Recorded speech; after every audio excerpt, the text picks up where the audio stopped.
Panas dan sejuknya. Alamak, Fali. Awi itu naik. Terang, Fali. Terang. Itu tak mungkin.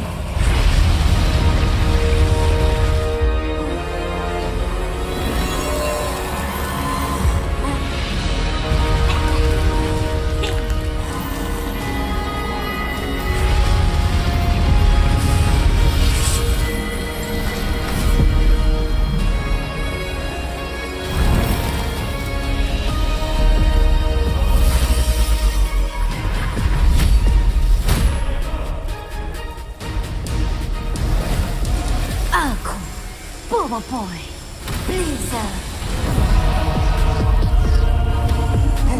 Allah. Mas, mawas. Ya, dan aku kembali. Boy, Nova. Allah, panggil bukan api. Boy kuasa 2. Tahap ketiga. Tapi nanti dia akan hilang ingatan lagi. Jangan risau, Yaya. Boy nampak macam dalam kawalan. Ya, kami akan ajar kau, penyangak. Lisu kau, tembakan. Boboiboy.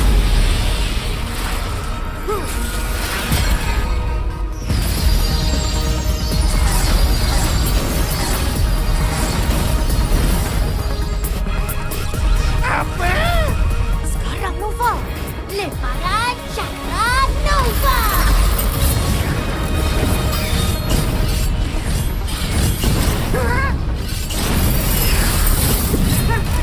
Apa nak jadi ni?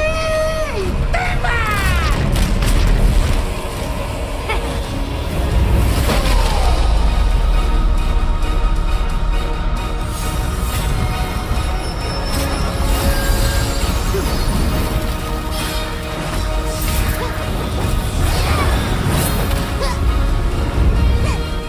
Alam, ini je.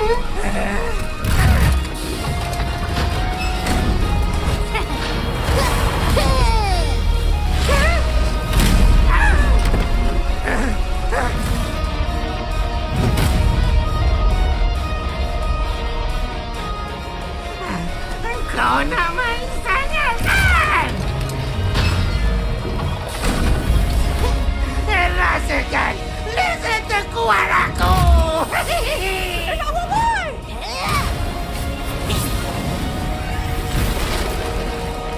Benteng salju.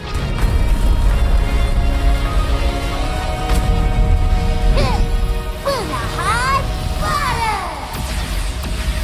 Ya.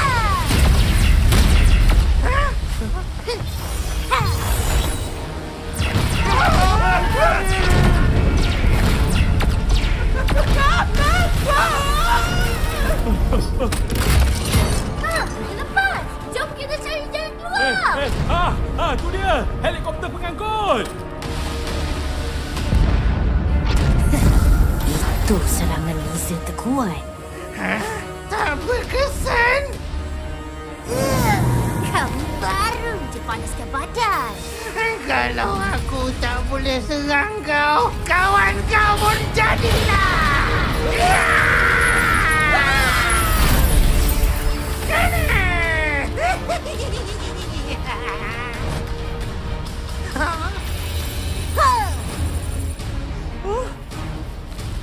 Boy. Berani kau cuba serang kumaran anak lelaki Gopal? Weh, terbaliklah. Dah tukar. Dia dah mula lupa dah. Jom Nova, serang tempat yang aku bekukan. Baik, masa untuk bermain.